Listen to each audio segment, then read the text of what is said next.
Hey, episode 27. Uh,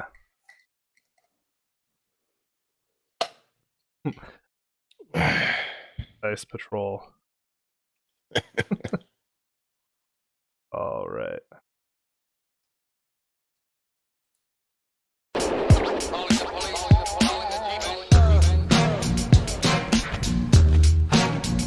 Every good goddamn time. What's up? What's up? What's up? Thanks for tuning in to Dicking Around, because now you're dicking around with Josh and Philbo. I am Philbo, your main host. And he is incorrect. I'm Joshua, your main host and comedic relief. He just pushes the buttons, so don't let him fool you. Very avant-garde. I'm always pushing the edge of what's possible. Yeah, literal buttons and proverbial alike. That's how I roll. Yeah, he's the stone to my blade. I'll try my best. Oh man. Right. So what is up, Josh? Also, I didn't ask, but do you have a tequila today?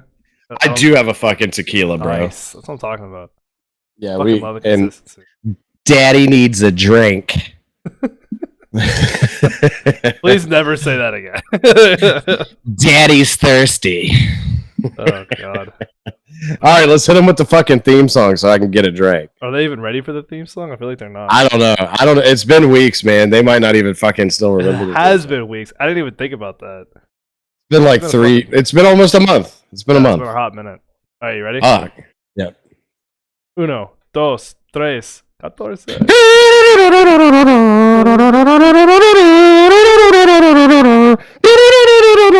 Olay! Olay.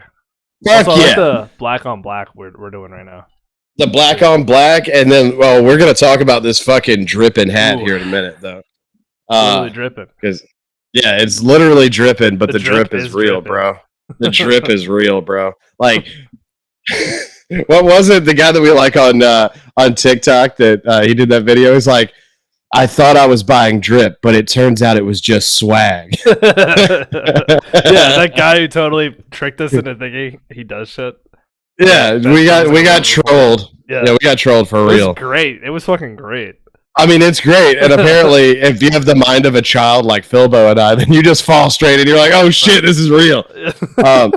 So anyway, today I'm going back to Lunazul, but, sort of celebratory, with my new position and having a good time. Philbo's wedding. I had to go with the fucking añejo of Lunazul. Ooh. This is sexy too. Yeah, this is the specialty one. A little more expensive than the other ones. I'm excited about it. Let's see. Let's get a cork pop. Ooh. Oh, that was a good one too. But I also have another cork pop for you. Now, you know that my new position is with a specialty grocer, so I have a really big discount on some on the entire store, and really all we do is like artisan gourmet shit. So nice. So I don't know if you've ever experienced this, but if you haven't, go out and fucking get you some of this shit. How do you say that? So this is Riemi. It is. Is it really though? I don't know if that's. I'm not French. I don't know, but essentially it's like French soda, but they call it French sparkling refresher.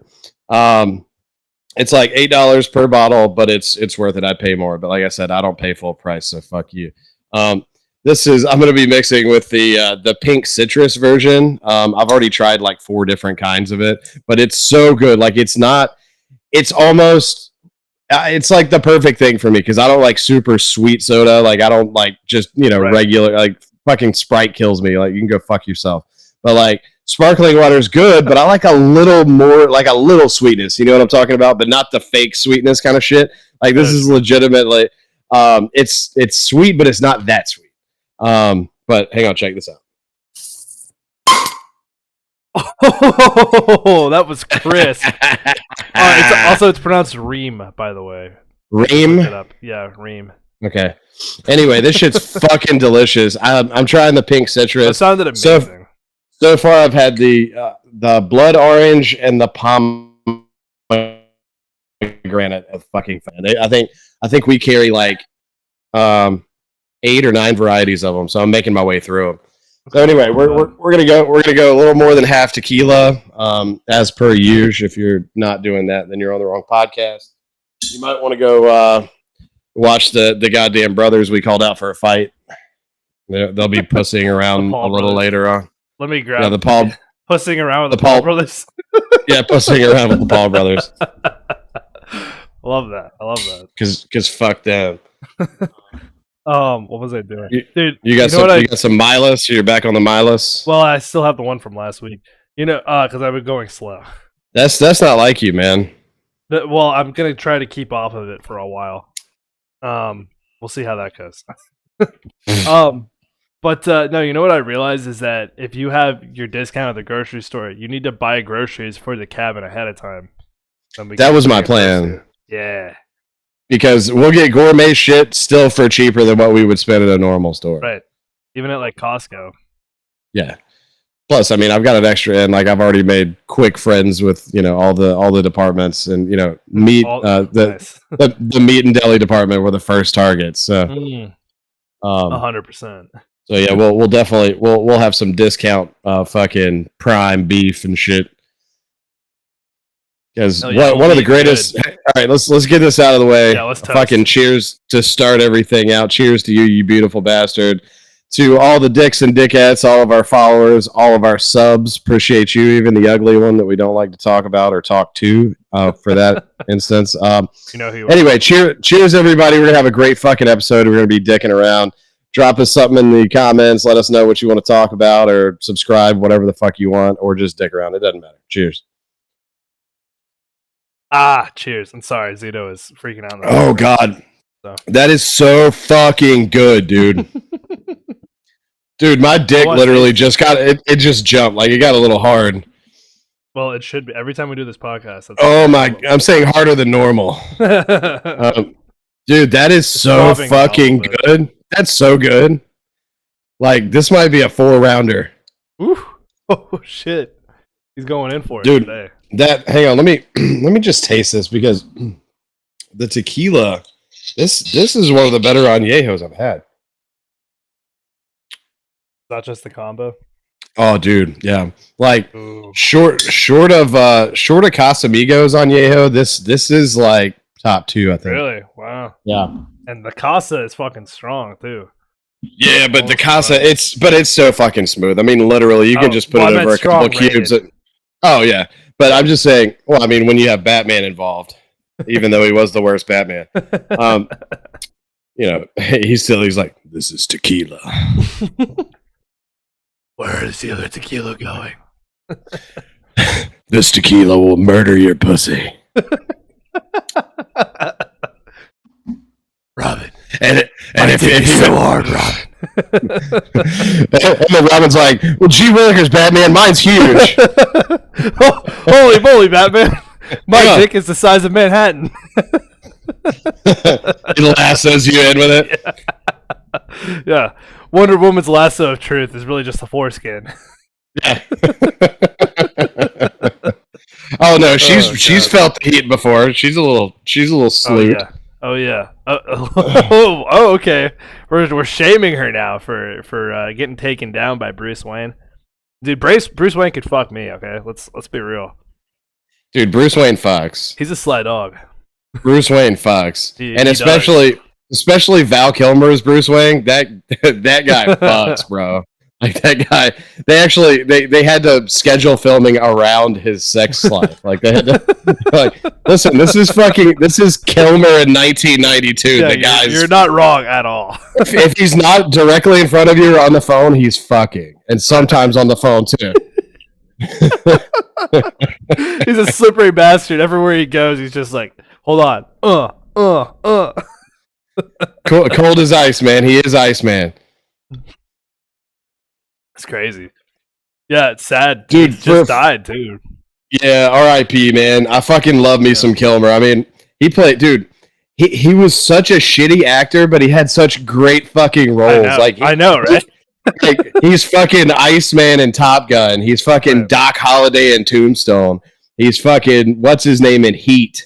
Like, come on, dude. Like, yeah. he gets in these great roles, and he's surrounded by some of the best actors of his time, and they just carry his ass through. But somehow his personality is like whoever was casting or managing Val Kilmer, they just got it. They were like, all right, this is you. The only time they fucked up was Batman. They're like, all right.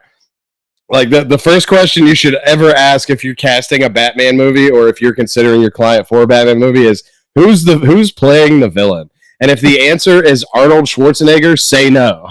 Just say fucking no. Yeah, I think those days are behind him. He couldn't even play the fucking protagonist in the last 7 Terminator movies. Just say no. Like I said. No. Like, by the way, speaking of Terminator, did they finally finish that goddamn shit? Because there's like 9 of them now. I don't know. I don't know. The original trilogy, a lot of people don't like the third one or don't like it as much. I think it's like I don't think it's obviously the best of the 3. I didn't mind the third one, but neither is Return of the Jedi. But it's still Star Wars, so like to me, it's like yeah, Terminator 3 is like fine. So if you don't, you're talking about Salvation, right? Is that Salvation? I think isn't it? Yeah, because Judgment Day is the second one, right? Judgment Day is the best one of the entire series. The second one. I don't know. I think the first one might be I think the first one might be the best. I know that people like the way the Judgment Day developed, and I mean you can't beat the cop, the silver cop Terminator. But still, I don't know. I like the whole original concept. Yeah, like, I don't know. The first one was definitely more on the side of in the horror genre. And like you're being like chased down by a fucking you're being chased by an unstoppable robot that you can't take down. Arnold Schwarzenegger, yeah, and pretty scary. The second one is like, all right, so now he's on your side, but wait, there's an even gnarlier fucking robot after you, and he's made out of liquid metal, right? Like, and apparently he can transform into anyone, like he can change his appearance to anything. That's the scariest part out of all of it, right? No, it's really good. Don't get me wrong.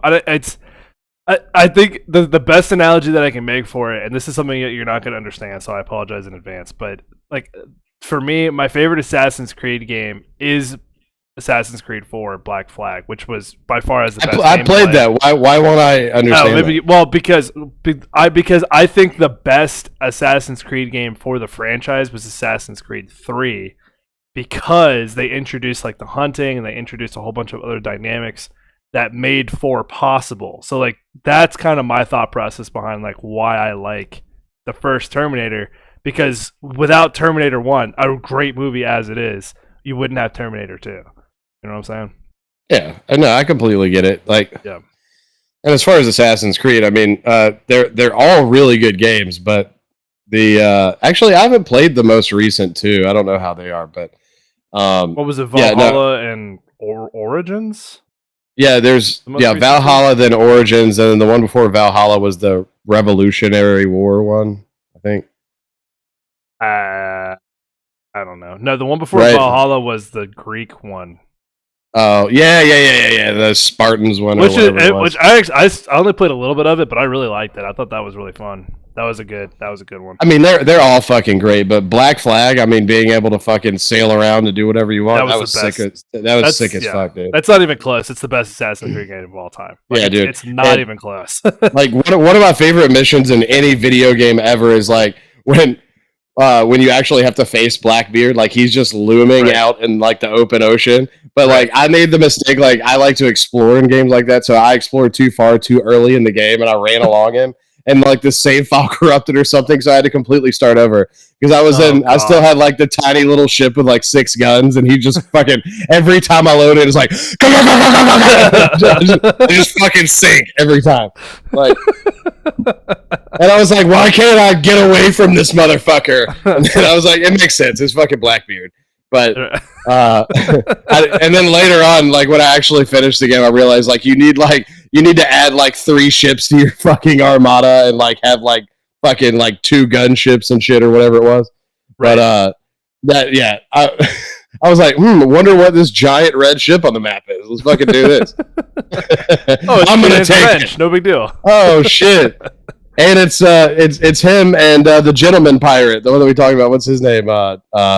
God, the one from Our Flag Means Death, the TV show. Yeah, I forget his name. But it's something Revenge. because he was basically the inspiration Queen Anne's for Revenge the Queen. is the name of the ship. Yeah. No, what I'm saying is like when they met, Blackbeard didn't have the Queen Anne's Revenge. Right. So they said that God, what's his name? Anyway, they said he was basically the inspiration because his they were quick, they were fast friends, and like they really, some say they had a love affair. It's kind of ambiguous, but gotcha. Yeah, but the name of his boat was something Revenge. So they say that he was the inspiration for the Queen Anne's Revenge. Okay. Dude, it's really weird to think about Blackbeard historically, especially because America doesn't have a super long history. And it's just interesting that like it was like, I think, I can't remember what year they hung him in, but they hung him in like North Carolina or something, right? Yeah, Roanoke. Yeah, it's like, it was just like weird to think about to me. Like, I don't know, like that whole connection is just strange because always you think about obviously their impacts on the shipping lanes in the Caribbean, but it's just weird that like, yeah, and then they brought him to justice in North Carolina. Like, yeah. I don't know why. It's just always like funny to me. Like, yeah, it just doesn't really make any sense. Well, but that was circumstance. I mean, they actually the Queen Anne's Revenge almost sunk, and they had to I think they harbored right outside of Charleston, and with him, and it was Steve something. I can't remember his last name, but it was him and Steve. Right. You gonna, if you don't come to South Carolina to be a Gamecock, you gonna work at a goddamn gas station, boy. That's my favorite Steve Spurrier fucking quote. Like, I don't know if you remember that. Wait, he said that to somebody? Yes, when he left Florida and went to South Carolina, he was expanding their recruiting. And he was talking to a kid in, like, it was North Carolina or Tennessee, and the kid went to the media with it. Because part of his recruiting, he was like, "Yeah, well, I'm considering going to Tennessee, and I'm also considering going here or here." And he's like, "I'm gonna tell you one thing: if you don't come be a Gamecock and you go to UT, you gonna work at a goddamn gas station, boy." And then, I love that. Yeah, I love that. I mean, fucking Spurrier. Come on now. Oh god. Yeah, and then a little guy named Dabo Sweeney comes along. Or no, that's Clemson. Who's the current coach of who's the current coach at UT? I don't know. I don't remember who it is now. I know Dabo. I mean, not Dabo. Lane Kiffin made an appearance and then had to sneak out of town under cover of night because he was getting death threats. Oh, Josh. Was it? How do you say that? Heupel or Heupel? What? He's the coach of Tennessee. Yeah, I don't know. They're not really on my radar. We just beat them once a year. Yeah, but they had an amazing season. Yeah, and then we crushed them like clams on our tummies. I don't. It's weird to get an otter analogy. I don't know. Like, it's South Park. Oh, okay, gotcha. It was when they went to the future, and like there were 3 different atheist alliances, and one of them was it was just otters that could talk. It's like, "Oh, time child, don't let us get our fins on you. We'll crush you like clams on our tummies." Oh god. that was, dude. We just fucking we did so many fucking exchange, like we just changed conversation so much right there. Anyway, so Blackbeard, moving along. So the reason why he was captured off the coast of North Carolina is because after they basically sealed off Charleston for 2 months, they went north, but the Navy had already gotten wind of it, so they were fucking ready. So they basically met him off the coast of North Carolina, and it did not go well for Blackbeard and company, and and company. Well, initially they sank the Queen Anne's Revenge, but Blackbeard and Steve, whatever his name is, survived. And they made it inland, but then they were captured a few days later. They were both hung, but the thing about Blackbeard is they killed him, they hung him, and then they beheaded him, and then they put him on display in the Cape, his head beside his body, like they fucking impaled him on giant pieces of wood. And they left him out there for like a year and a half. Like, wow. It was like, yeah. So don't be a pirate in Cape Fear or Roanoke. Right. It's gonna work out poorly for you, which is funny because the naval presence there was nothing. Right, exactly. It was basically non-existent in the Americas. Yeah, North Carolina and Virginia which is crazy because it's basically where the Navy ended up being based out of. But this is when they were based out of Boston, right? And so the coast of North Carolina and Virginia was just open fucking season for pirates. You just cruise in and fucking kill people, rape women, take what you want. Right. And as long as you're not there for more than a month, you should be fine. Because, it's going to take a while for them to write it down and put it on a fucking back of a pony and get all the way up to Boston. Right. And then if they needed reinforcements from, across the Atlantic, that it gives you even more time. Well, another significance of which Blackbeard, and we talked about this before, but it's crazy because all these stories of Blackbeard up and down the East Coast. Actually, he went to the Gulf of Mexico one time too, and that didn't work out well either. But there's so many stories, but the guy was only active as a pirate for a little over 2 years. Yeah, literally like 2 years. It was quick as fuck. It was such a short time. Yeah, and his buddy Steve, I'm gonna look him up because it's gonna bother me that I don't know his last name. But when he jumped on, he was only a pirate for like 13 months before they killed him. Man, crime doesn't pay, huh? Not on water, apparently. Right. Yeah, no, it was really weird. I mean, William Kidd, same thing. Like 3-4 okay, years, it's not Steve, it's Steed with a D. Steed Bonnet. Oh. But another significant part of that was they weren't just facing the American Navy, because at the time the world was like still fighting over North America. So they had to deal with the fucking Spanish Armada, they had to deal with the Queen's fleet, they had to deal with like literally thousands of warships could be in the water near them at any point, and they had no idea. So like the fucking Spanish man of war is right around the corner and they have no idea. And then you see it and just hope they don't see you and you can outrun it. Right. Yeah, pray to God that you're faster. I mean, the Queen Anne's Revenge was like 14 or 16 guns too. It was like a sloop or a brig or something. It was a faster ship, and it was like one of the biggest pirate ships of all time. Like, people don't realize, that's the other thing about pirate ships, is like they were like 90% of the time they were like 4-gun ships. They were tiny. They were meant to get in and out quick, and they were also meant to take over commercial and civilian vessels. They were not meant for war. Yeah. They were meant for marauding in and out, like Navy SEAL style. Like, but a big thing with that was they actually, like, some of the smarter pirates, like, oh god, I'm awful with names today, but there were a couple pirates that actually, broke into conversations with the different and kind of used them against each other, like made deals with the Spaniards and fucking said, all right, listen, we're not going to bother you or anybody that has a Spanish flag, but listen, whenever we get into shit with these other guys, we're going to come hide in your fleet. Like, and then we'll hide, and you just say, hey, they're not home. They're not home. Yeah, but it's crazy because they kind of pitted the militaries against each other in a certain way. Because the crazy thing there, once again, with the lack of communication and lack of oversight, there was a lot of dirty shit going on. It's basically do whatever you want, and everybody likes getting their dick sucked, and everybody likes money. So, they were the rappers of the 1700 Caribbean. Yeah, it's like, no, we haven't seen Long John Silver. Oh yeah, well, why do you have all the pirate witches sucking dicks back there? And what's with the fucking treasure chest over there? I don't get it. You're a fucking military war vessel, right? Well, and I take it back. Apparently, the Queen Anne's Revenge had up to 40 cannons, but only 30 cannons were found on it when it was captured. Right, but then wasn't it like super loaded, like on port side, to where like they would always favor one side? Like if they broadside, they turn one way. I don't know.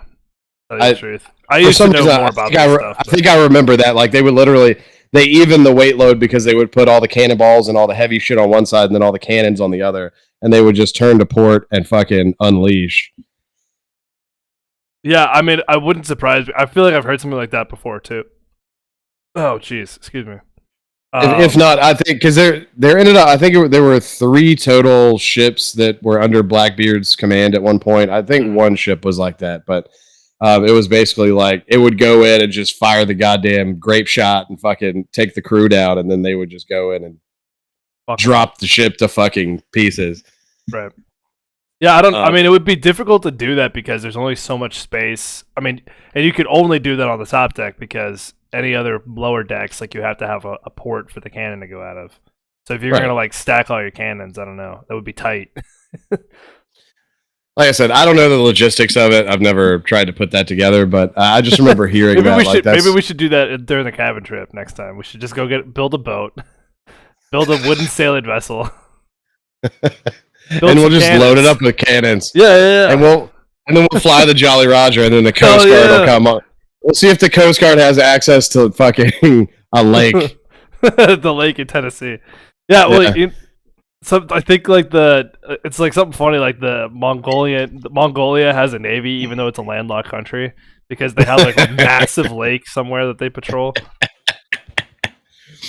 Well, so I guess our goal would be to create a vessel that would put enough fear in the sheriff's department's heart that they wouldn't put their little boat in. I don't know if it would. I don't know at that point. I don't know if it would be fear or just bewilderment. To be honest with you, like, well, I'm just saying, what the fuck is happening? I mean, listen, they would fucking get us when we got back on land, but I don't. They could probably take us to the water too. I don't know. I don't know, man. If we look, I mean, it's going to take more than 4 days. If you gave us 2 weeks, 10 guys, and plus just the amount of fucking like handheld firearms that we're going to be bringing and ammo, right? Like, okay, it's going to be tough to take that boat down. You're going to have to use some type of explosive device, which I don't think they're really equipped with. Like, I don't think it's standard issue for the county cops or the sheriffs to have fucking bazookas or fucking like tank busters. No, but see, the thing is, their boats don't have torpedoes, which ours will. Yeah, but all they'll have to do is roll up a howitzer on the shore and take a couple of shots, and we're gone. It's just a couple of days for National Guard to end our joyride. Just go to the local Legion and borrow the cannon that's out front. Just go sit it on the fucking dock. I'll say what we do first is we go to every local Legion in a 200-mile radius and take all their cannons and put them on the ship. No, yeah. Oh, you thought we were going to buy them? We're fucking pirates, motherfucker. We're truly embracing the pirate lifestyle. Every local Legion, every National Guard armory, we just take whatever's sitting outside. Right. Hell yeah. It's going to be harder to find the ammo, but listen, we got Mater. Oh shit, we do it. He can just tool us some ammo up and we'll be good to go. Yeah, dude, I'll just give him 48 hours and he'll just fucking make it. The gunpowder's nothing. He gets like a sidecar for his motorcycle and he stuffs them all in there. Yeah. what we're really gonna need is an in with the Navy, because if we had an in with the Navy, or no, hear me out, dude. They have all these fucking memorials with the old like World War II ships and shit. We could even go to the Pearl Harbor Memorial and just steal one of the giant like 120 millimeters off of it and just fucking. Oh God. What's the one that's at the bottom of the harbor? The Arizona? We just swim down to the Arizona. No, we can go out to Fort Pulaski in Savannah and fucking bring up the ironclad and just fucking bring that thing back. Hell yeah. Yeah, we go to Hampton Roads in Virginia. We take back because I didn't sink in the battle, but they still sunk like right offshore in there, right? Somewhere. Which one? The Monitor and the Merrimack. Didn't they fucking? They're still like right off the coast of Virginia somewhere. Are you talking about the ironclads? Yeah. No, they're in Savannah at Fort Pulaski. No, it's a different one that's over there. Is it? It's not those two. Yeah, I don't remember. I do remember. Yeah, it's like the CS. It's like literally the Savannah is the name of the ship that's in the Savannah River over there. I believe. I don't think so. But anyway, we're not going to get too far into it. But nope. I'm looking it up. Okay, but I do remember when I was living there, when we were living there, they had started the process of actually bringing it up to the surface, because that was actually the last Confederate ironclad, because Fort Pulaski was like the last naval resource of the South. And when the North finally captured it, they said, "All right, well, we're sinking it." Like the North couldn't sink them, but they were like, "All right, they're gonna fucking kill everybody anyway, so we're gonna sink it so they don't get it." Yeah, it is a CSS Savannah. It was burned in the harbor, so it couldn't get captured. Yeah, I do remember that. Anyway, we could just bring that back up, like, or just make our own. Yeah, we'll just let's just make our own. And like, but the point is, but we could go to Fort. There's like 15 cannons in Fort Pulaski at least. Yeah, we could just take those and we'll be good to go. Dude, just in like a 200-mile span on the East Coast, we could have all the cannons we wanted, like Fort Sumter. Yeah. And that's a good point. And look, the overweight history nerd who's running those tours isn't going to be able to stop us from just taking all the cannons out of there. What, 10 guys fully armed to the teeth? Yeah, no, exactly. Like, put the flashlight down. Put the flashlight down. Don't blow the whistle. Don't blow the whistle. The rape whistle. Yeah. You stand over there and you entertain all the elderly folks over there on the tour. We'll be in and out in about an hour, all right? Right. You can show them where the cannons were. Exactly, yeah. I just back up the bourbon and we put two in the back and just leave the hatch open, and we just, if the cops come after us, we just open up on them. I don't know, man. Do you think how's the suspension on the Suburban? Do you think it can handle fucking extra 1,400 pounds in the back? Yeah, probably. It's got we can just put it on a trailer. We'll just put them on a trailer. It's got a tow package. Yeah, it does. I mean, that's what I was gonna say. So it'll be fine. I got a tow hitch. We'll just get a trailer. I mean, we have more resources available. The Bourbon's more for, like, you get those side runners so we can all be on the side of it. And then the Great White Hope is land pirates. Let's just scrap every idea. You get the Jeep, I'll get the Suburban. We'll just rob people in traffic. Yes, but oh god, we're gonna need some higher. We're gonna need at least a 30 cal on each on the top. Oh, I mean, it goes without saying. I mean, I got the sunroof, so we're good to go. At least, I don't know, dude. I don't see. Once again, we get back to the suspension issue. I don't know, like firing forward or backward would be fine, but if you fire sideways, you might just fucking blow it over. I don't. Well, I'll upgrade the suspension first of all. Yeah. You're gonna have to lower it and put some fucking heavy ass springs on it.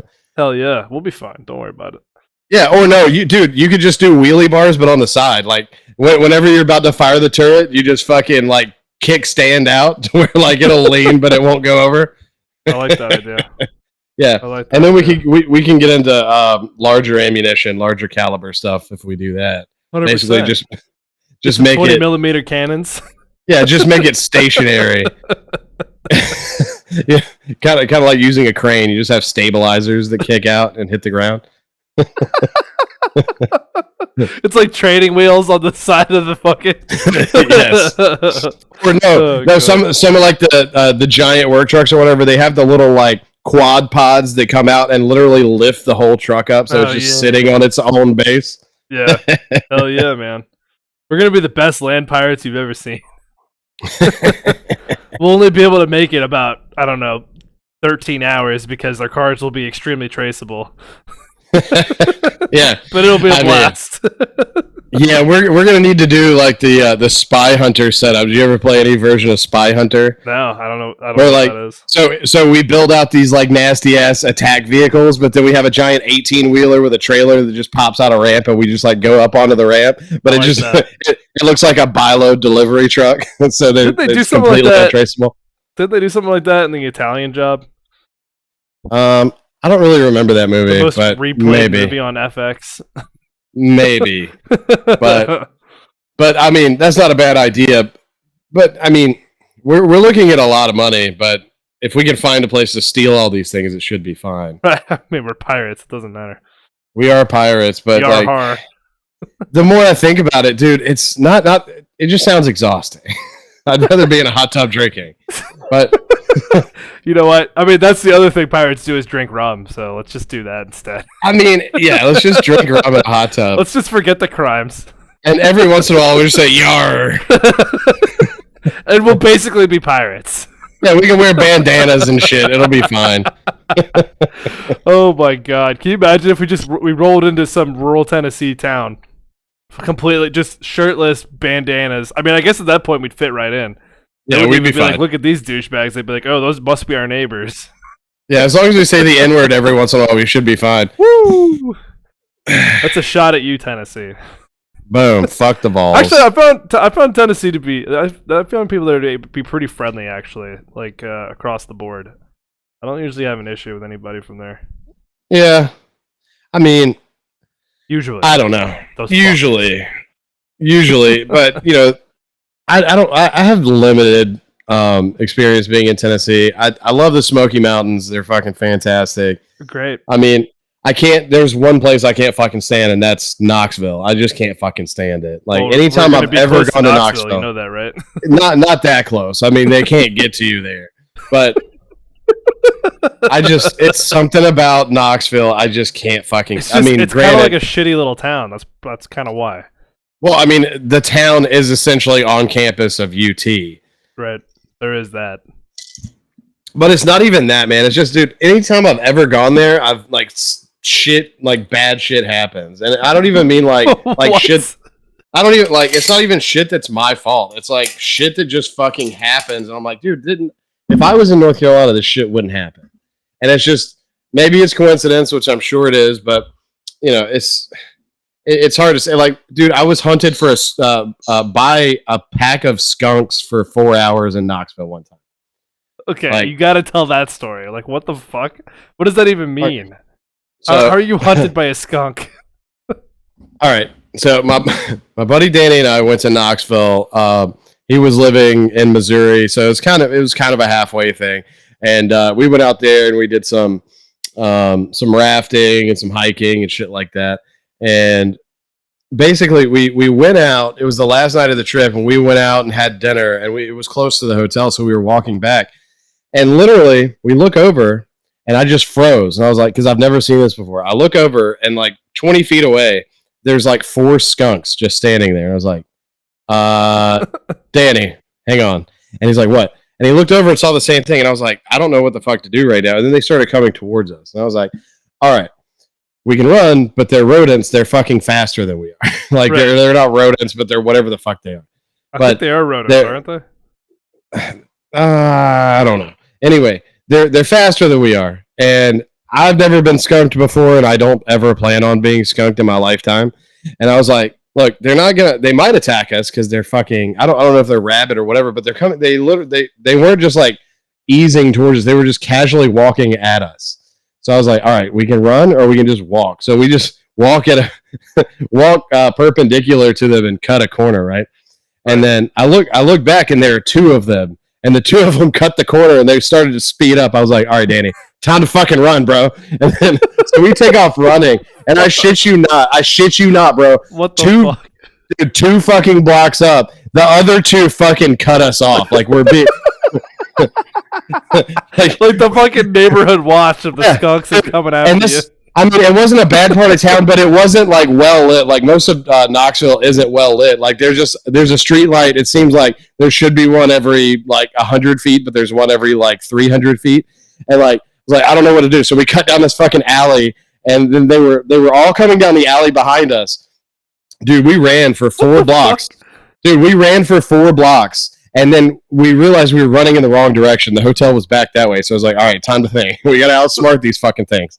And then, so we kind of get our bearings. What is this story? This is literally So- something out of a fucking cartoon, dude. That's what I'm telling you. Like, this fucking crazy shit happens when I go to Knoxville. Like, Did you run in place for like 5 seconds before you made it down the alley? yeah. And then there was The like, xylophone is going like this. then there was an outline of us with smoke after we fucking took off. Yeah. Meanwhile, Pepe Le Pew is fucking chasing your ass down. He's horny Yeah, as hell. So I just remember thinking, like, dude, why am I so fucking afraid right now? It's like, these things are tiny. Like, the worst thing that's going to happen is they spray us. Just kick it. You could just that's kick what I'm it away saying. from you. I could just punt it into the building and stomp the shit out of it. Like, the worst thing that's going to happen is I have to get a rabies shot and I smell like shit. That's the worst possible thing that's going to happen here. And then I was like, all right. Yeah, it would suck, but I'm not going to die, you know? Right. But I remember, like, so Danny, this is his thought process. Like, he would be killed first in a fucking horror movie. He's like, all right, let's split up. And I was like, no. Let's split up? Dude, these skunks already fucking, like, cut you off around a corner, man. They're just going to two on two your ass. Yeah. I was like, Danny, you're the weak one. They'll get you. No. It's like the Geico commercial where they're like, let's hide behind the chainsaws. Yeah. The running car or the chainsaws, definitely the chainsaw. Yeah, let's get the fuck. Yeah, he's like, let's hide right behind the skunk food. That'll throw him off. Yeah. So anyway, so we cut back up one road, and I swear to God, dude, this is the last time we saw him. But I swear to God, we go down 2 blocks and head back towards the hotel, and they're all 4 fucking standing in the middle of the fucking road, and I was like. By the hotel? Dude, no, we weren't even like we were like quarter of a mile away from the hotel. No, they had just like went all the way back up and I guess guessed where we were going. We're fucking standing there. I was like, dude, all right, time to make a decision. We either fight or we run as hard as we can directly. What the fuck? It's like, oh my God. This shit's got to end. And I exaggerate. It wasn't 4 hours, but it was the better part of an hour we were running from skunks and That's fucking insane. It's funny because nowadays, like, you can definitely, like, that story is definitely pre-Uber because worst case scenario, you could just call an Uber. Yeah. And then well, that night, worry about it. Dude, that night was insane. Like, we went out. You don't say. I don't think it started with skunks chasing you down the street. No, that was the finale. But no, that's the night I figured out that it's cool to be homeless in Knoxville. Apparently, like they have all these like hipster, like 20-something, like early 20-somethings that are just homeless. They just live in the street because that's what they want to do. Gotcha. And they come down to Savannah and New Orleans every once in a while. No, Savannah are like the actual like grizzled, like they have a reason to be homeless. They've been chased by skunks their whole lives. Yeah, no, they're the evolution of what happens in Knoxville. Apparently, right. Knoxville, like you get a bad grade on your fucking art test at UT, and you fucking drop out and just live on the streets of Knoxville. But they were roving gangs of them, like they hang out in little packs. And so to tell you kind of how gullible my buddy is, I picked up on it. Like he's never like really been around a big city or dealt with a big city. It seems like he's always lived on the outskirts, but never really spent any time in a city. And I know Knoxville's not a big city, but you know, Charlotte has its fucking share of all that bullshit, and Savannah definitely does. But it's the one thing you don't do, just don't engage. Just say, hey, what's up? No thanks. Bye. And then just keep fucking moving. Nobody's gonna bother you. Right. You know, don't be out and about when nobody else is in earshot. It's probably a bad idea. You'll get mugged or whatever's going to happen. But This fucking guy. So we're out there. He's kind of drunk. I'm kind of drunk. But we're smoking a cigarette in the parking lot, about to go to a different bar. And this one guy walks up and he said, "Hey, you see that fire escape over there?" He's like, "I'll backflip off the second level of it for $20." What the fuck? And then I was like, yeah. And it was like, so this guy legit fucking climbs over the second level of the fire escape, cuts a backflip and lands, and then fucking hobbles back over. And he's like, all right, $20. And Danny was like, dude, that was awesome. And he whips out a wad of cash, like with the hundreds on the outside. He's like, hey, do you have change? Oh my God. I was like, Danny, put it away. Danny, put it away. Danny, just give him $100. Get him the fuck out of here. Because then I look over and there's like 6 other fucking like 22-year-old homeless people standing over there. I was like, Danny, we don't have weapons on us. We can't win this. I was like, they will beat the fuck out of us for $400. Oh yeah, 100%. Jesus Christ. Yeah, he fans it out in front of him. Hold on. 100, 200, 300. Licks his finger and like peels the bills back. He's like, hold on, let me get out my checkbook. He's like, I only have 4 singles. and I was like, all right, time to move. And then surprisingly, the guy did have change, but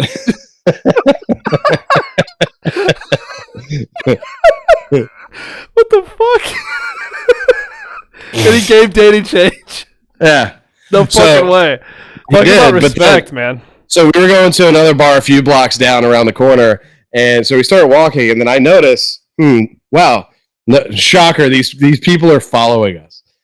So I was like, all right, I was like, walk faster, walk faster, and they're keeping up, and I was like, look, don't, if they say anything, don't fucking say anything. Don't turn around, don't stop, don't do anything, because it was later in the night, it was like 11:30, right, something like that, like to where there wasn't too much traffic.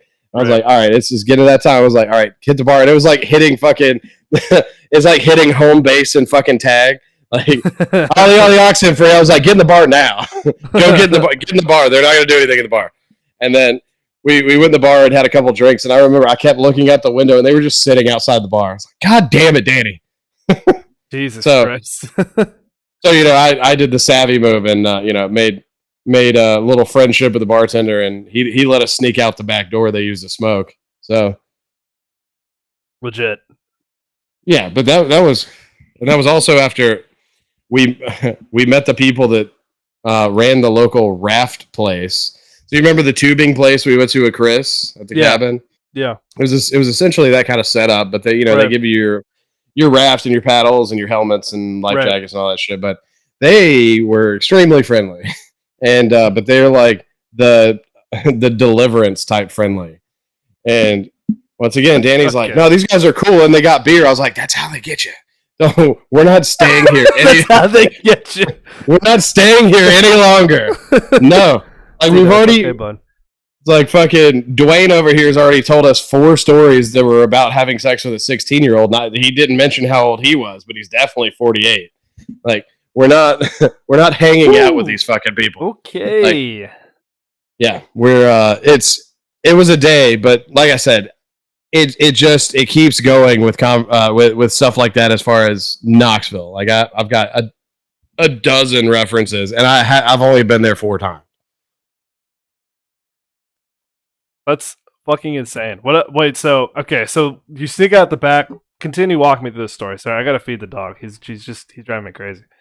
So you walk out the back of the bar though, and that's when you hit the skunks, or did you go to another bar? We went to another bar. The other bar was a super divey spot, so it was just sketchy people drinking beer. But we ended up staying out until like I don't know 1:30, something like that. And then when we left there, that's when the skunk attack happened. The 2 a.m. skunks came after you. Yeah. And I don't know what they wanted.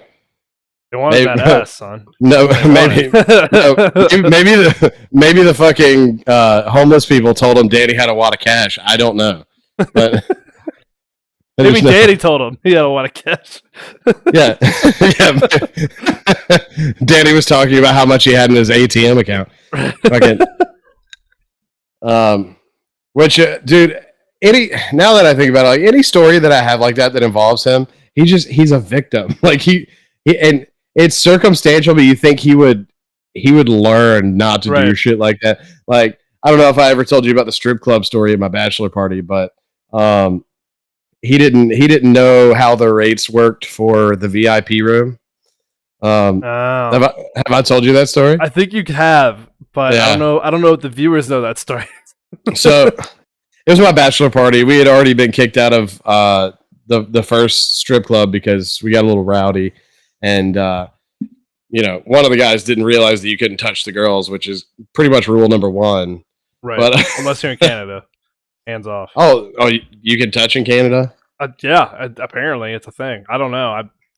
I've only been to one strip club, but it wasn't in Canada. But yeah, apparently it's like a known thing. Well, how about that? Yeah, they know how to have a good time up there, apparently. Yeah, we were in Myrtle Beach, which Myrtle Beach isn't the classiest place on the planet. The trash. It's funny you've just said that because I just got to me, Myrtle Beach might be the trashiest beach down in America. Like it literally, worse than Daytona, worse than Virginia Beach. It's so fucking trashy. Well, there is a top three. Daytona is one of them. Myrtle Beach is one of them, and Panama City is one of them. Panama City, ooh.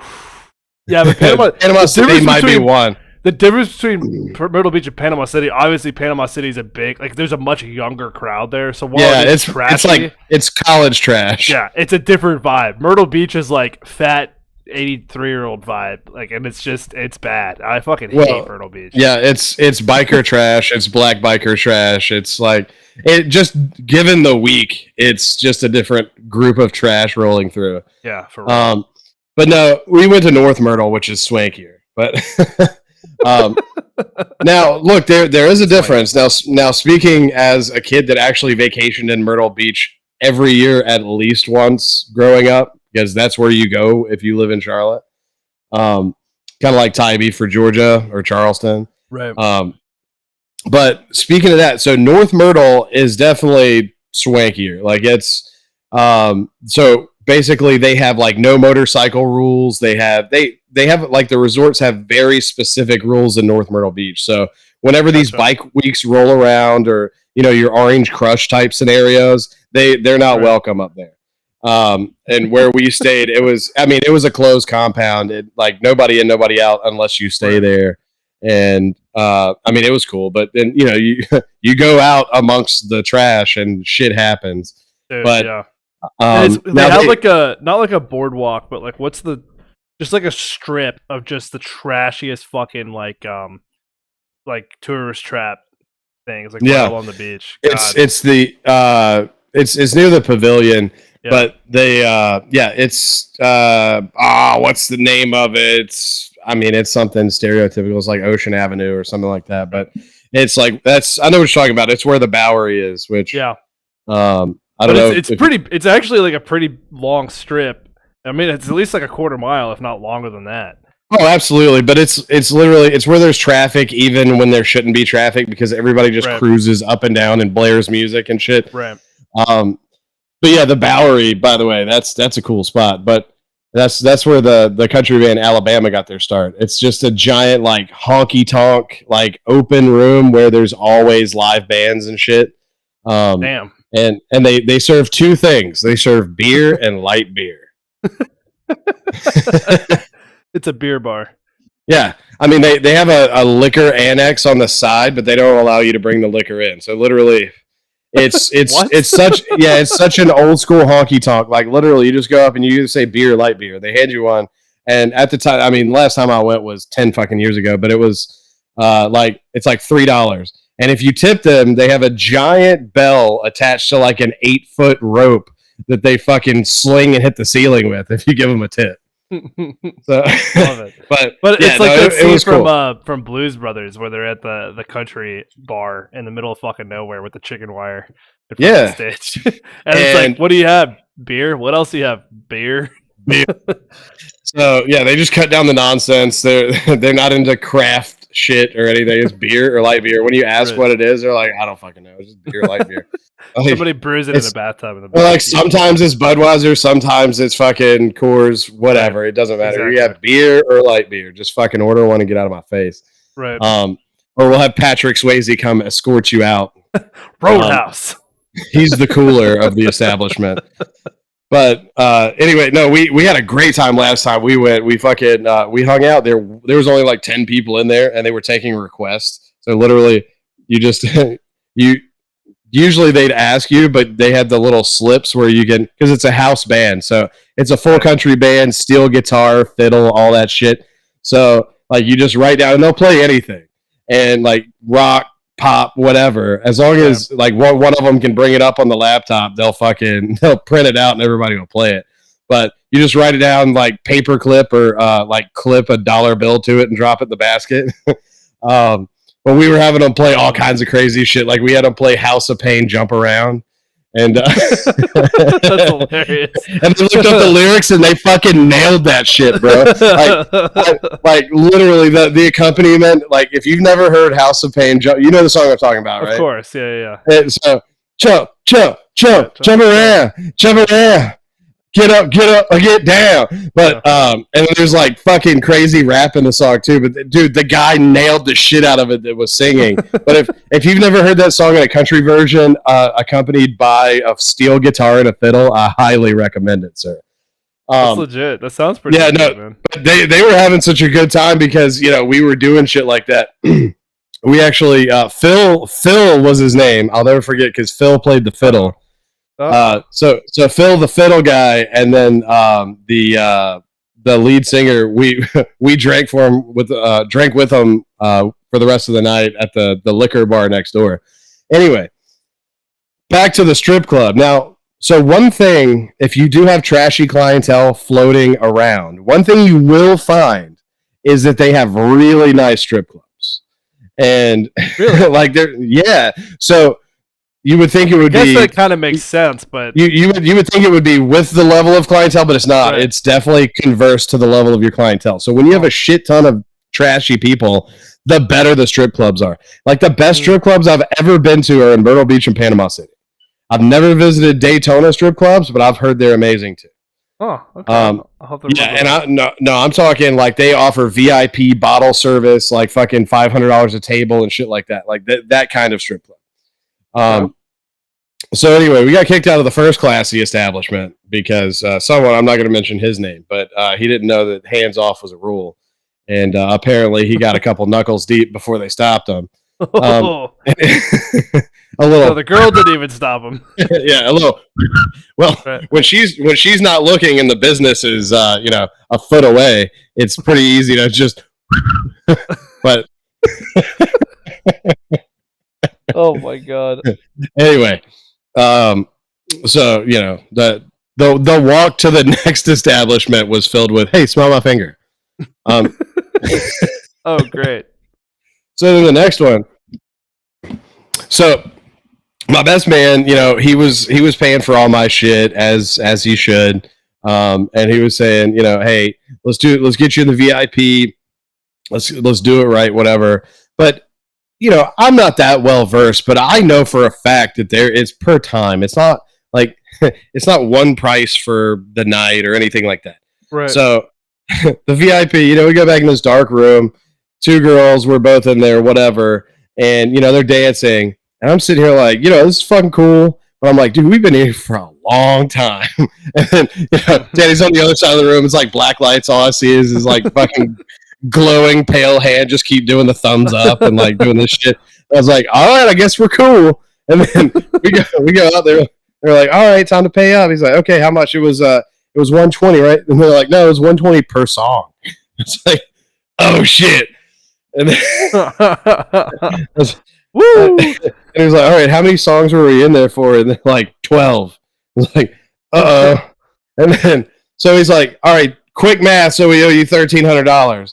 He was like, they said, no, actually, it's like $1,380 or whatever it was. And he's like, no, I'm not paying that. They're like, yes, you are. He was like, I'm not paying that. He's like, and then he got vulgar. He's like, you guys didn't even get me off. It's not like we were fucking. I'm not paying that much money. And then, oh god, I love that. Oh god, but so then they were like, "No, you are." And then of course the bouncers show up, and right.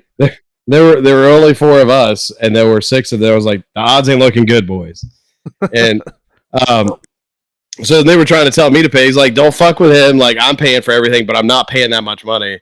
And then my other 2 guys are right here, and they're like, "Oh, we can fucking throw down." I was like, "Hang on, hang on a second. You fucking stay right there."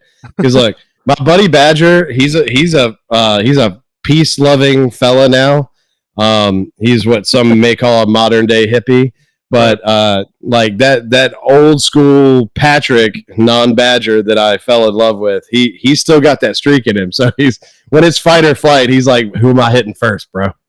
Like, but no, they basically strong arm him into going to the ATM. Like they escort us, which means they fucking basically carried us to the ATM, and they smashed him against the ATM one time. He's like, "Hey, what the fuck, man?" And this time I actually had to hold the other 2 guys back. I was like, "No, not yet, not yet, not yet." I was like, if we see blood, we fucking do something. And I was like, because we'll go down as a group. You know how I roll, but at the Right, same time, let's not get the shit kicked out of us if we don't need to. Right. And so they smashed him up, like they pushed him up against it. And then the manager was like, all right, put the fucking card in the fucking thing. He's like, dude, I'm not fucking paying you. And they basically insinuated that, hey, it's going to go really poorly if you don't do this. So he's negotiating the whole time. He's like, all right, I'll give you $500. Just leave me the fuck alone. And then like he's counting up and down. The other guy makes the mistake of actually saying 1,000. So now we're bidding against each other. And and now I get involved because that's my fucking wheelhouse. Right. So I was like, all right. You're like 200. It's like, no, we're firm at 5, brother. Like 500 gets us out now, and nobody has to get hurt. And I'm like looking up at the guys. I was like, nobody has to get hurt. Yeah. Listen, little guy. Right. All of these 5'10" and 5'11" gentlemen will have to bust your ass. I'll single leg you so quick. Yeah. Will I be able to take down your fucking tree trunk legs? I'm saying, look, I'm going knees, balls, and throats, boys. But anyway, he made the mistake of putting the ATM card in and hitting his goddamn thing. So now, like, he put in his code. So now they see, and apparently, like, he's one of those guys where he never wants to spend any money, and he had no bills, so he's got just fucking cash. Like, it pops up as like his checking account has like $2,000 in it, but his savings account has like 40 grand in it or something like that. And they're like, all right, it's back up to 1,400. It's like, no, we were having. Listen, Kevin, we were having a good conversation. Like, we were getting close to a number here. And they see fucking Moneybags makes the mistake of showing him that he could buy a goddamn Mercedes-Benz in cash. Right. And so then they threaten him again, and then they mash him up against the fucking ATM again. I was like, all right, that's fucking it. I was like, you guys can beat the shit out of us, but I'm calling the cops. I turned around, I was like, Badger, call the fucking cops right now. I said, I'm not playing, call the cops right now. I said, that's assault, guys. That's assault. Just to let you know, like, you're not police officers. You're not in charge of us. You can tell us what to do, and you can call the cops if there's a problem, but you cannot assault us. If we're not being belligerent and attacking anyone, you cannot assault us. Right. And so he's on the phone with the cops, and the guy's like, hey, man, no big deal. 500's cool. I was like, no, we're past the fucking 500, buddy. The cops are coming, and guess what? If you have to pay $400, that motherfucker right there is going to jail. So make your fucking decision right now. And he's like, all right, get the fuck out of here, guys. Just fucking leave. And I was like, Badger, we're good. I was like, Badger, we're good here. Thank you. And I just, I'm an asshole. So I leaned back into the fucking main room, and I was like, thanks, Chardonnay.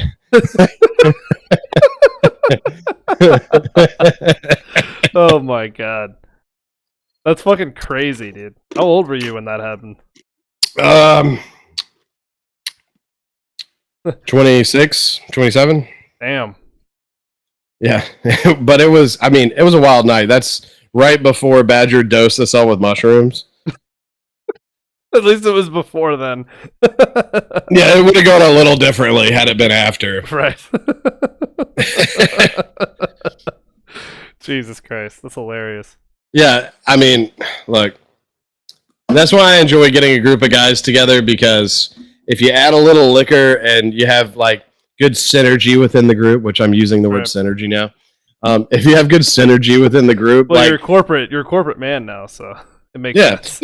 Yeah, you have a good time and you see where it takes you. You set some ground rules. There are some obvious ground rules. We don't want to get in a fight. We don't want to get arrested. We don't want to die. So let's keep within those parameters, and we should have a pretty fucking good time. I think we should see. Now I want to test the strategy of threatening to call the cops on business owners and just see what we can get away with. You've kind of inspired me a little bit. Well, you have to get them to commit a crime first. So okay, well, I volunteer as tribute. If they threaten you or assault you, you're in the right. Right. Just to let you know. Like, even if you do get arrested, nothing's going to happen to you. Right. Because it's their establishment and it's private property, whatever, it doesn't matter, because we were not asked to leave. Right. And because we weren't complying. And the big thing that I said before that was like, okay, so there's no proof of services rendered. It's your word against ours. So I was like, there's no telling, like, there's no proof that we were explain the price beforehand, and B, that these services were rendered, because it's nowhere it's posted that it's under surveillance. So good luck with that. But at the same time, so on that basis, you can't say that I owe you anything or he owes you anything, which means you have no basis to call the police. But, you know, once my dude's assaulted, we can call the police. And, you know, even if we end up having to pay money or pay you, it won't be tonight, and somebody's going to jail, and it's not going to be us. Because guess what? We're not driving. We didn't assault anyone. You know, we're drunk, but you served us alcohol, so that's on you too. There's really, like, we have every out in the world, and I don't know. See, that's why you need me when we do crazy shit, because I've already got an angle on it. Right. So the next time we endeavor to borrow a Red Bull table, I'll just let you handle it on your own. Yeah. Well, no, that was illegal. I would have gotten in trouble for that had we been caught. But that would have been. But I mean, dude, that's petty mischief at best. That theft under $1,000, it's a ticket. So that's why I don't really sweat shit like that. I'm like, I don't fucking live here.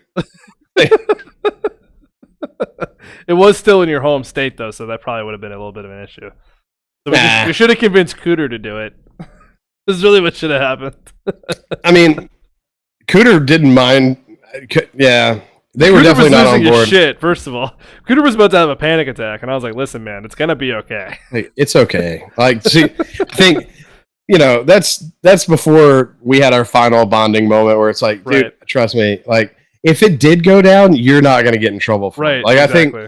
I think that's the one thing I need to, like, if I'm going to get crazy, I'm not going to do anything that's going to jeopardize your safety. You're not going to drag anybody down with you. At least I'm not going to, without us being on board with it. Yeah, I'm not going to, without your consent, I'm not going to jeopardize your safety. And I'm also, if I get in trouble, I get in trouble. I'm not taking you with me. Right, like, exactly. I'm a grown man. I'll deal with it. I'll pay the $200 ticket or whatever the fuck it is. It was a cool Red Bull table. It was, and it could have been ours. Like, well, you know, because they had it in the back. No, nobody gave a fuck about that table. Dude, you made it out into the parking lot with it. We were like halfway to the car, and I had to be like, Josh, put that down.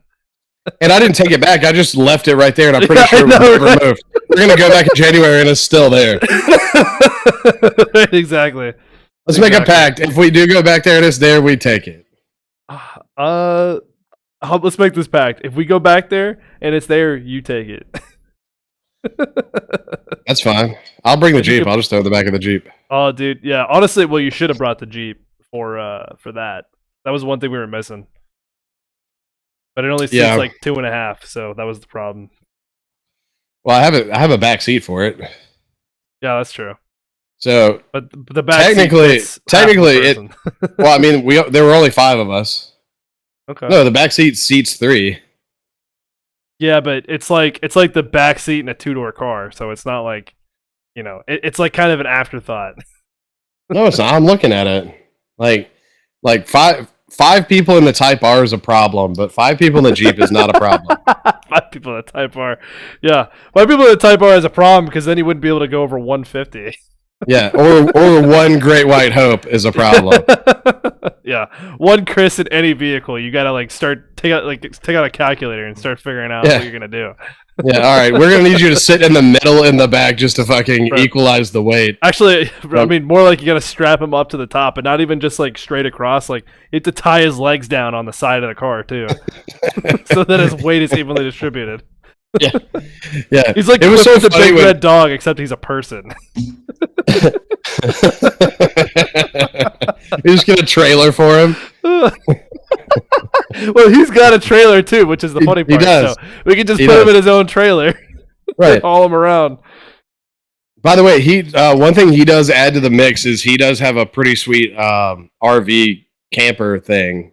I remember you telling me about that. Yeah. So like we could do like road trips and shit like that too. See, I'm not big on the RV thing. I've always found, and maybe he's got a really super nice and clean one, but like every RV I've ever been in has just been like musty and not that great. So, well, I will tell you, Chris is the guy. It's not that way. Right. because he actually, so part of he's a hustler now is what he is, because he's got a really good job, but now he bought a farm, so he lives on a farm and runs a farm, but he also owns like 5 vehicles now and his RV that he actually puts on these apps and websites that people rent them out like by the day and by the weekend and shit like that. So all of his vehicles are pristine because they're literally rentals. Nice. So yeah, I mean, just when I was living with him for a few months, like he bought a new RV. He got rid of the other one. He bought a bigger, like nicer RV. He bought one of the 4-door Jeeps to rent out. He bought a brand new car to rent out, and he still got his big truck, his girlfriend's truck, and this other little shitty car they don't do anything with, but it's kind of like a farm car. But I don't know. The RV I can speak for personally. It's not one of those like 3 dogs live in and like they smoke in and shit in and stuff like that. Right. Like it's actually something you would rent off of one of those apps. Yeah, I thought about funny you mentioned that. I thought about doing that at one point. Like getting another car and renting it with my parents or something like that. But I was like looking into how other people were doing it, and it just, especially in Atlanta, like unless you had a Tesla or a Mercedes, like nobody was renting those cars. So well, that's not true, because the thing is, the biggest thing that Chris rents out is the Jeep.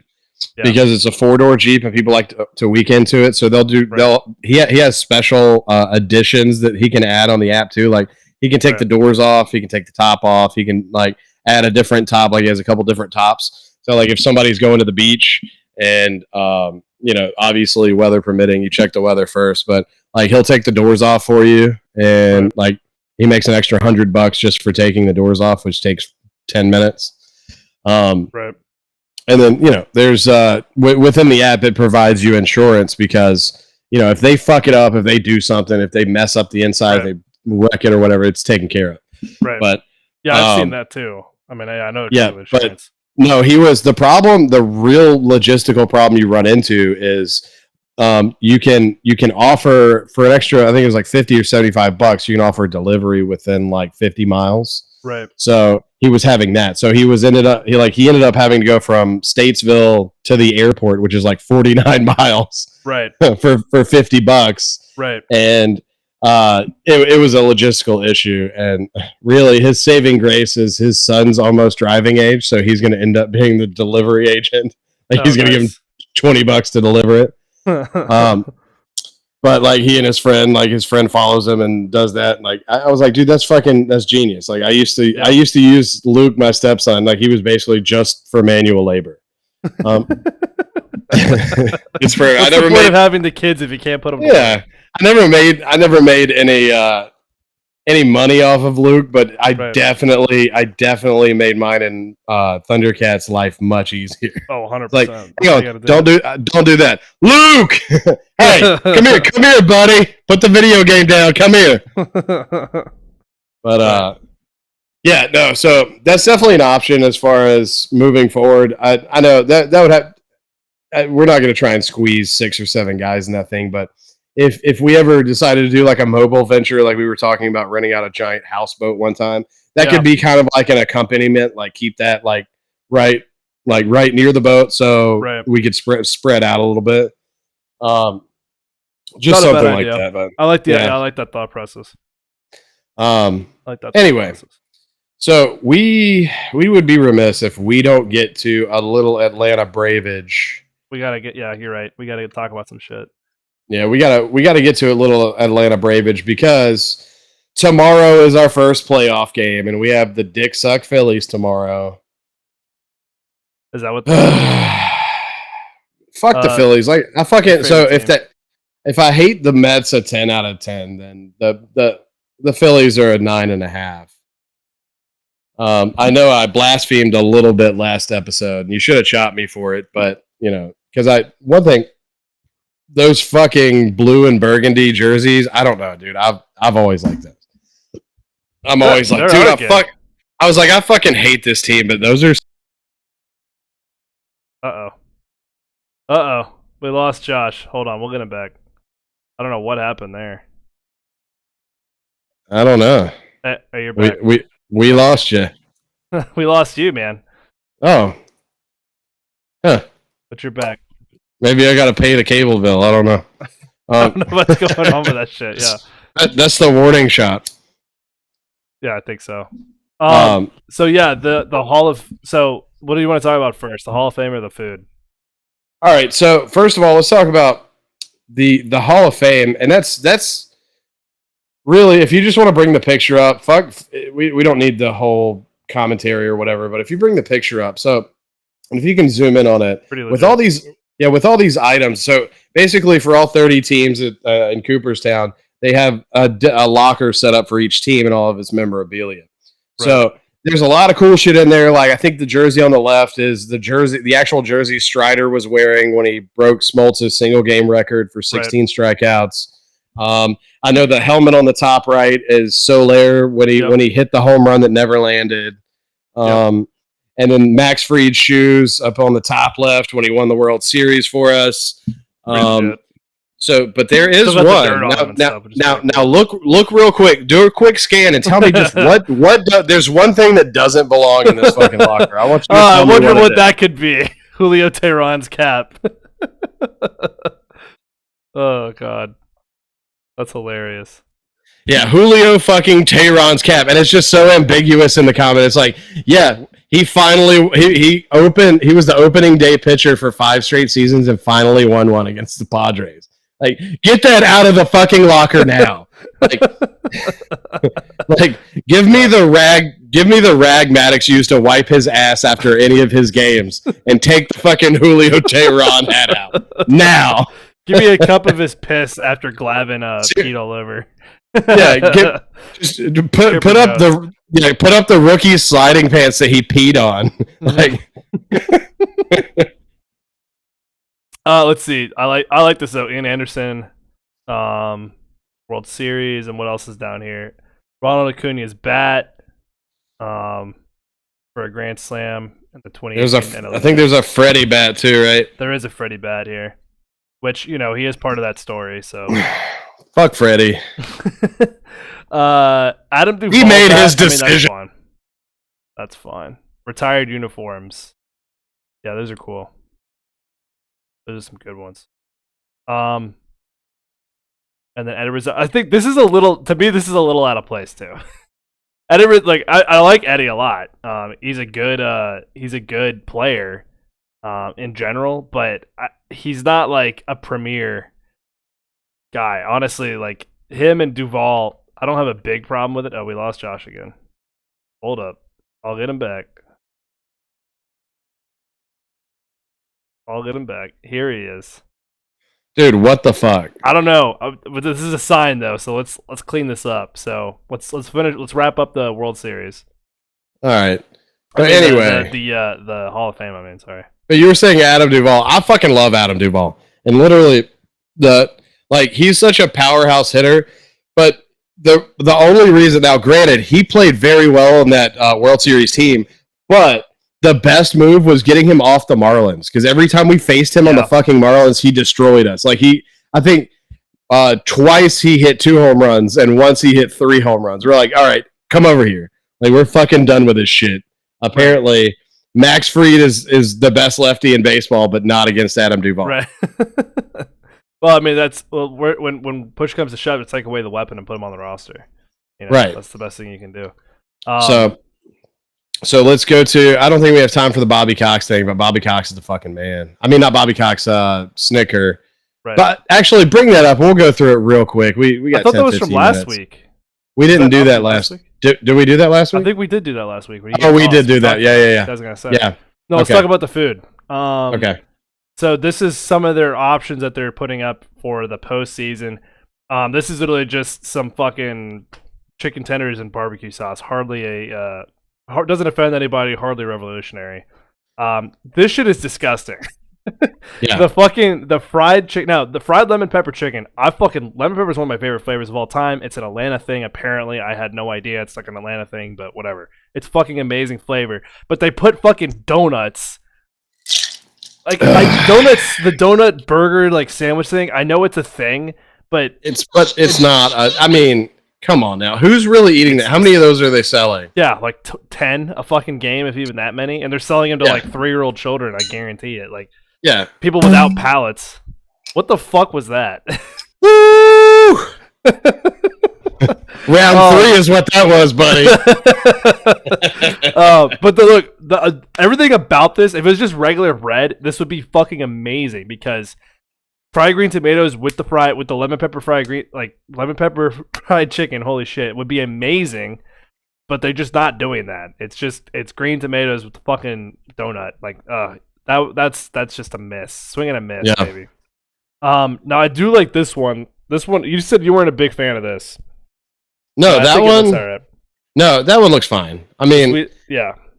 yeah, I that like that the one fried looks onions fine. on it. I like the fried It's- onions on it. I think that's I a don't cool see. idea. That's the one thing I don't like. I don't like how Really? everybody they end up calling. See, this is kind of I guess against the rule, but usually they'll add barbecue sauce and onions and call it Texas style or like smoky style or whatever it is, but or smokehouse or something like that. But Right. I just don't like fried onions on my shit. The only thing I like those like fried, like good crispy fried onions on would be like green bean casserole.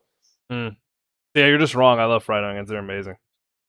No, they're not. that's They're not okay. bad individually. Like onion rings, I can deal with, but as a Yeah. side, I don't need it on my fucking sandwich or burger. Well, have you ever just eaten onion straws just straight? Oh, they're so fucking good too. Just like straight up. Yeah, of course. Delicious. Like, dude, a fucking bloomin' onion, yes, please. Oh my god, a blooming onion, dude. We should go to Outback when we go to the cabin. Thanks well, for we still reminding me. have we still have to go to Dairy Queen and Yeah. Chick-fil-A. Yeah, we do. That's okay. We'll add it to the list. All right. The brush bag, I'm not too crazy about this one. It's a brisket sandwich. I mean, I'm sure it's good, but like this seems a little basic to me and it's probably not like that great. And it's $35. So And sold on it being not that great. Now, this one to me literally looks terrible. Like this looks disgusting. Like, you like this Yeah. one. But no, to I me- said I hate it. Oh, I thought you said you liked this one. I said I fucking hate it, Yeah, dude. this looks disgusting. This looks like something in the school cafeteria. Yeah. Like No, the it's- quality, you so- can just see how low quality it is. So yeah, I mean they formed dough into a rough shape of a glove, which that's more like a circa 1948 baseball glove. But they also like there's no detail at all. It's just like, oh, here you go. Here's the extra $20. Right. But then they put the meatball and mozzarella on it. But my comment is, dude, how the fuck are you sitting in any seat like normal seat when you're fucking like trying to angle shoulders with the guys next to you or Right. make room? How are you gonna fucking eat this without destroying everyone's clothes? There's no way. Like- yeah. And then like you literally have to pay $45 for this and plus the $1,200 playoff ticket to where you have a platform in front of you and use a knife and fork. Like what the fuck? You're not Like fucking lying. by the way, the little plastic cutlery costs $5. Now, this so- is interesting. I didn't realize they came with player comparisons. So Yeah, this they is the do. Matt Olson. I didn't realize that. So this is the Yeah. Matt Olson, which I mean, whatever. Sorry, Matt, you don't deserve that. Yeah, sorry, Matt. I don't understand why Ronnie is the smoked brisket sandwich. That makes no sense to me. What was the synopsis on it? A real 5-tool player that can do it all. This will leave an impression on you. With whichever division rival we play in the NLDS, there's an added layer to this player comparison here. Like, what the fuck? Who wrote that? Like, what kind of a dumbass wrote that? The Mets announcers. We need to stop putting them in charge of our media. Yeah. So and that's the most boring sandwich on there. It's like Literally, a it's- real it's- 5-tool sandwich. It's three ingredients. There's only 4 ingredients. Yeah. What the Actually, I fuck? guess there's technically 5. Brisket, provolone. No, there's 4. There's Onions only and 4. mushrooms. Well, And it's a maybe the 5-tool sauce. sandwich. Yeah, get the fuck out of here. This shit's ridiculous. Come on I mean, now. That's dumb. Come on Spencer now. Strider being the sweet grounder also doesn't make a whole lot of sense to me, but whatever. That's fine. He's not a ground ball guy. He's not a ground ball guy. He also doesn't strike me as a sweet Italian sausage guy. Now, With the chicken like thigh on a meats, bed of fries. Like when's chicken thigh the meats, let's do it. yeah, no, the last time that fucking Spencer Strider had a French fry was 1999. Now this one actually, for and some he reason, was- this kind of works for me. Except for the fact that Michael Harris he's like fucking fast. Like he may not be the fastest guy on the bases, but he's definitely like a quick dude. And Well, he's definitely flashy. So and this is diabetes on a stick right here. So I don't know if that totally matches up. But it's not flashy at all. It's brown. But everything else about this, right? It's just brown. Well, he is brown, so I guess it all matches up. Fair enough. But anyway, yeah, I don't know. Well, in this Colin McHugh, you don't hate that it's there, but you also wouldn't mind if it was gone. Yeah, and you also okay, so that's cheeky. Okay, I guess. It's this Colin is not McHugh. from the Braves. This is from the Jumble Journal. Okay. So. Oh, okay. I get it. That'd be really funny if the Braves Colin McHugh. Fuck this guy. Like if I get it. Like I get it. If you want to represent, the bullpen, like you definitely want to represent the bullpen, but you got to represent Uncle Jesse. Like you skip over Colin McHugh and Kirby Yates. Yeah. You go to Uncle Jesse or AJ Minter. Yeah. And you call it a bulk afternoon. To give it right to Uncle Jesse. The bulk sandwich. Yeah. All right. We got to move on though because it's about that time, and when it comes to be about that time, things have to happen, and that is definitely not me stalling while I pull up the audio cut for guess what, baby? The chop shop. The chop shop. The chop shop. How the fuck did neither one of us get chopped this time? It's not a first. I think it's actually happened before where there's been no chops. Well, I'm actually going to chop you right fucking now because you didn't ask me about my hat. Well, we just kind of breezed past that and started immediately talking about Terminator and Pirates, which is kind of a cool fucking thing that we did. So yeah. But I'm not mad at it, real quick. but that's a chop. So I challenge that because I think that's bullshit. But tell us about your hat real quick. So take a look. Strawberry pie. It's a slice of strawberry pie with a little whipped cream. This is a drippy ass hat in two ways. I mean, obviously it's a piece of my drip, but it is literally dripping. Yeah. But it's the Lehigh Iron Pigs, which I'd have to double check, but I'm pretty sure they're a AA affiliate of a team. I didn't look into it. We're not doing a spotlight on them because we ran into a couple things, and we'll try it again next year. I guess at the beginning of the year, we'll I guess revisit the entire showcase of the Phillies. Of the Phillies. Okay, so fuck them. But but their hats are cool as fuck. But their hats are fucking drippy, kid. They're not swag, they're drip. Like you don't have to do the stanky leg in this. You just dripped out. I don't know. I saw it. Let's wrap it up. I gotta pee. Oh God, Philbo can't hold it. Nope. Just go pee. Let everybody hear you pee. No, it's all right. So yeah, he's got a sick ass hat, and you should go check out the other ones because they have like a fighting bacon hat. They have like a hot dog that's on fire, some other like crazy shit that's going on. There's a corgi's ass. Yeah. Which is like a popular coffee mug thing too, I think. Which I don't even begin to pretend to understand that one. I don't know, but they have like 30 different hats from this season alone. So, oh yeah, they definitely know how to merchandise, like your boy. But I get the one chop, you get 0 chops. That brings the total to 50 million to 0. So whatever. One. I acknowledge one. Thanks for digging around with us this week, guys. We'll see you next week. I don't know. Are Fridays our new time slot, or was it just for this week? I forgot. No, it's just this week. Okay. I kind of like it. I kind of like Fridays though, so I don't know. We'll talk about it. I mean, we can talk about it. I should be free on Friday, Saturday, and Sunday. So look at you. Look at me. Bro. Look at me go. I know, man. You're taking off. All right, I gotta go take care of that fucker over there. So I'll see you guys next week. Keep digging around and peace. Peace.